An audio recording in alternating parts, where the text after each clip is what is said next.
राधे राधे। ब्रह्म ऋषि योगी सम्राट श्री देवराहा बाबा सरकार ऐसे सिद्ध महायोगी हैं जिनके पास संपूर्ण चर अचर प्रकृति, वन्य हिंसक पशु, भयंकर विषैले सर्प और खतरनाक जानवर सब के सब अपना आसुरी और तामसी स्वभाव त्याग करके बिल्कुल शांत भाव से रहते थे। वृंदावन में अभी भी आश्रम में ऐसे बहुत सारे कोबरा और वाइपर सर्प निकलते रहते हैं, परंतु बाबा की आशीष प्राप्त होने के बाद वे किसी को काटते नहीं, किसी के साथ उनका कोई द्वेष और झगड़ा नहीं होता। ऐसी ही एक घटना देवरिया की है। बाबा का मचान 1986 से पहले देवरिया में था। ये घटना 80 के दशक की है, जब पास के ही एक गांव में खेलते समय एक बच्चे को काले नाग ने काट लिया। गांव में रोना हो गया। पूरा गांव बिल्कुल निशब्द और सब के सब चीत्कार करने लगे। काफ़ी घंटों के बाद, काफ़ी इलाज करने के बाद भी जब उस बालक में कोई चेतना नहीं आई तो पास के वैद्यों ने उस बालक को मृत घोषित कर दिया। साधु महात्माओं की एक टोली उस गांव के पास से निकली। उन्होंने उस परिवार की व्यथा को दूर से सुना।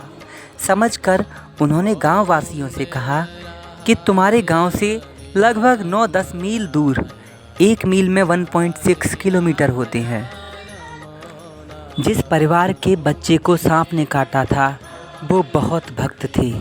एकादशी का व्रत उनके परिवार में रहा जाता था।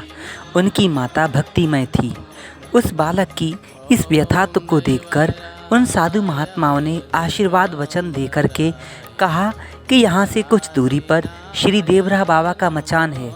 तुम सब लोग जल्दी से जल्दी इस बालक को वहाँ ले जाओ। अगर बाबा चाहें तो इसके प्राण वापस लौट सकते हैं। सुबह हो गई थी। ब्रह्म मुहूर्त में ही बच्चे को बैलगाड़ियों पर रखकर और गांव वाले भी उन्हीं के साथ हो लिए बाबा के मचान की ओर सभी लोग चल दिए। सुबह सूर्योदय के समय सभी बाबा के मचान के सामने पहुँचे। भयंकर रोना हो रहा था।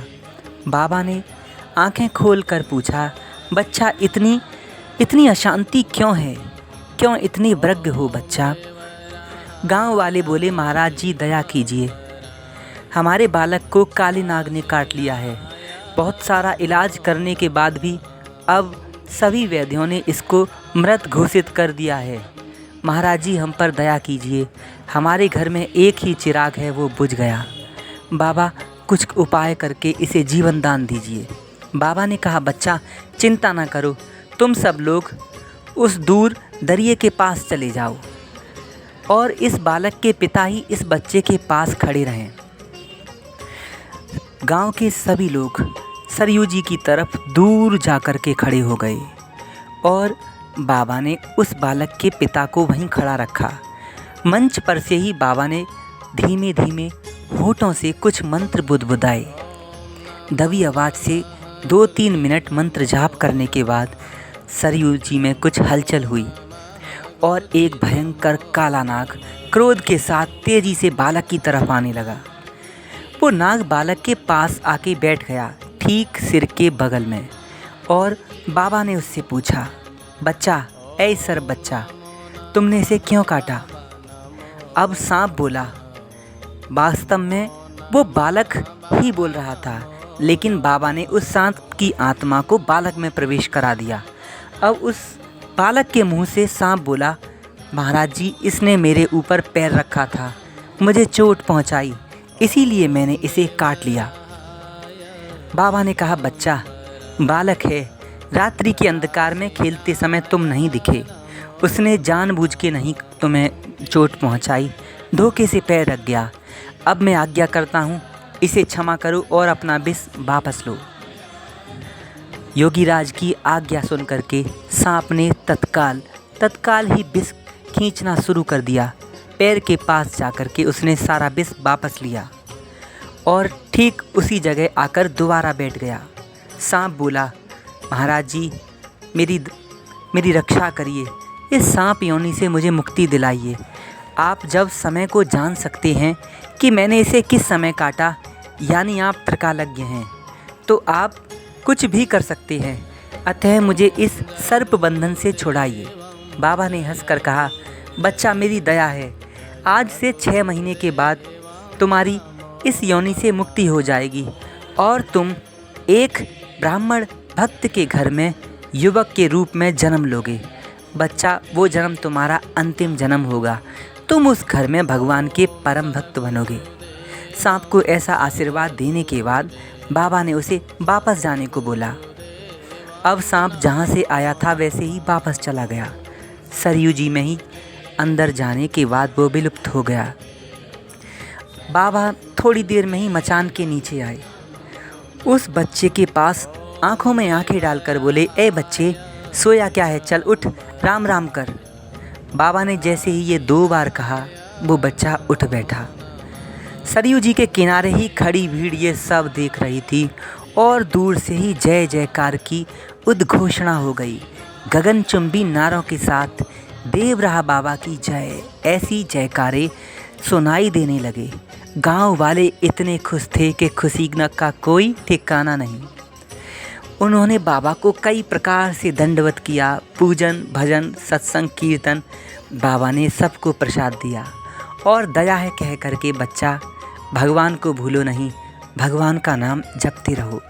उसके माता पिता को बुलाकर विशेष प्रसाद दिया और कहा, माई, ये सब भगवान नारायण की कृपा से ही हुआ है, अतः तुम लोग नाग पंचमी के दिन सबरे सांपों के पास यानी उनके बिल के पास उनको दूध पिलाना।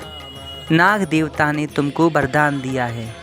अतः इस प्रकार बाबा की कृपा से नाग पंचमी के दिन ही उन सभी गांव वालों ने ऐसा महान उत्सव मनाया। बाबा के पास वे सभी दूध, दही, मठा दूर दूर से लेकर के आते थे, अपनी अपनी भेंटें बाबा को चढ़ाते। हालांकि बाबा कुछ खाते नहीं थे, फिर भी प्रेम पूर्वक वो स्वीकार कर लेते और सबको परम आशीर्वाद देते। बाबा के सानिध्य में वे सारे गांव वाले एकदम निर्भय रहा करते, क्योंकि वे जानते थे कि उनके रक्षक साक्षात महाकाल हैं। आप जहाँ कहीं भी हों, श्री देवराहा बाबा के चरणों का ध्यान करके संकट को टाल सकती हैं। राधे राधे।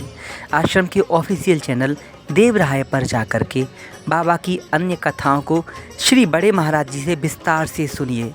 अष्टांग योग, ज्ञान, विज्ञान सभी से संबंधित जानकारी प्राप्त करने के लिए देवराहा चैनल को सब्सक्राइब करिए। बाबा की अन्य रसमय और अलौकिक कथाएं आप चैनल की प्लेलिस्ट में जाकर के देख सकते हैं, अन्यथा बाद के लिए सेव कर सकते हैं। राधे राधे। जय श्री राधे। हम शरणागति हम शरणागति हम सिर